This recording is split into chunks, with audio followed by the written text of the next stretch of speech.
Perkenalkan, nama saya Leni Marcelina. Dari kelompok 4 akan menjelaskan materi bab 2, dimensi hakikat manusia. Ada beberapa istilah kata manusia dalam bahasa Arab.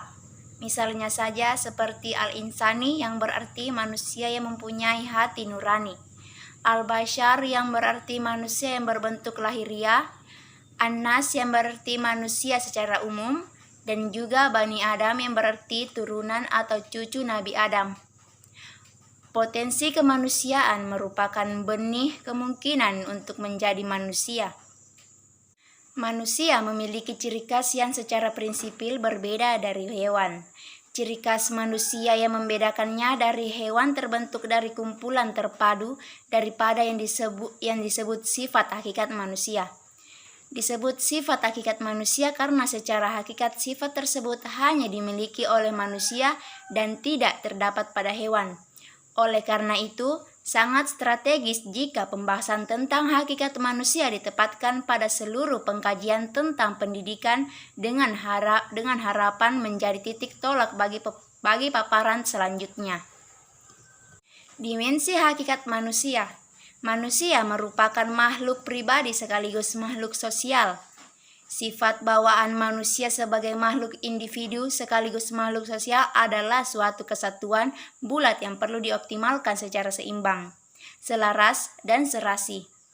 Suatu individu tidak akan dapat menyelenggarakan kehidupannya dengan baik tanpa adanya masyarakat. Manusia membutuhkan bantuan dan kerjasama dengan orang lain dalam mempertahankan hidupnya dan menyukseskan segala usahanya dalam mengejar keberhasilan dalam kehidupannya. Pada dasarnya, kekuatan manusia tidak terdapat pada kekuatan fisiknya atau jiwanya saja, namun juga terdapat pada kemampuannya bekerja sama dengan orang lain, melalui kerjasama dengan individu yang lain. Manusia dapat menciptakan kebudayaan. Dengan demikian, hal ini yang akan membedakan manusia dengan makhluk individu yang lain. Dengan bekerja sama menciptakan kebudayaan, dapat meningkatkan kualitas, harkat, dan martabat manusia pada zaman kini dan yang akan datang. Adapun kesatuan integral dan potensi-potensi yang ada pada diri manusia. Yang pertama, manusia sebagai individu. Dikatakan oleh Lison bahwa individu adalah orang seorang, sesuatu yang merupakan suatu kesatuan yang tidak dapat dibagi-bagi. Selanjutnya, individu diartikan juga sebagai pribadi. Salah satu perwujudan individualitas manusia yaitu dengan adanya kesadaran manusia terhadap diri sendiri. 2. Manusia sebagai makhluk sosial. Setiap individu memiliki kedudukan martabat kemanusiaan yang sederajat, sehingga kita wajib untuk saling menghormati setiap individu. Perwujudan dari manusia sebagai makhluk sosial dapat dilihat bahwa tidak pernah ada manusia yang tidak membutuhkan bantuan orang lain. 3. Manusia sebagai makhluk moral atau susila.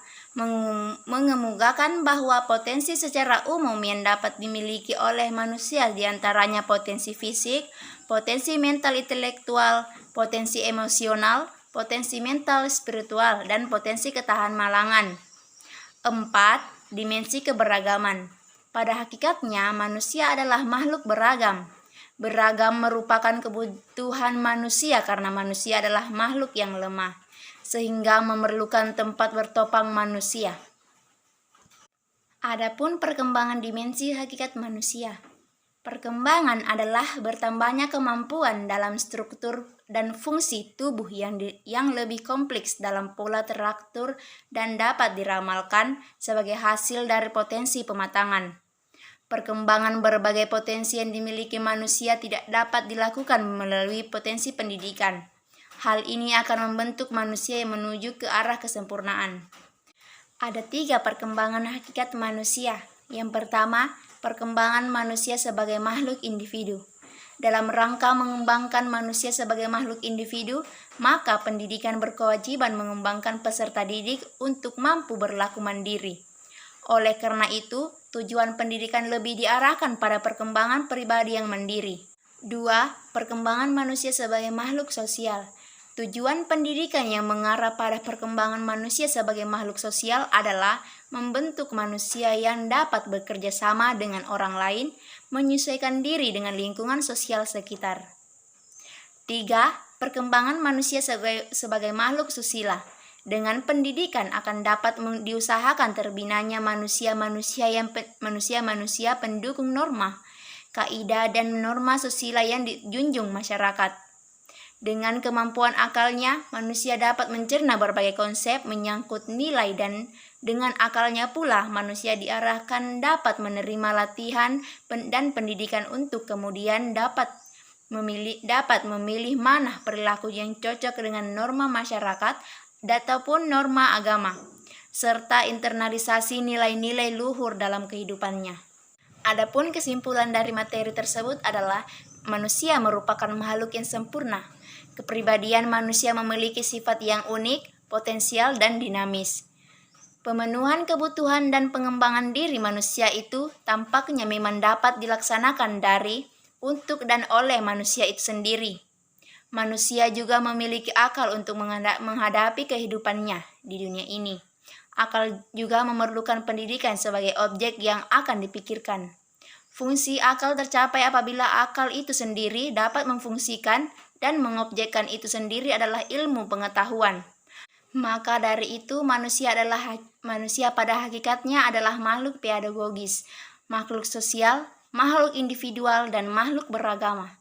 Sekian dari penjelasan singkat saya. Assalamualaikum warahmatullahi wabarakatuh.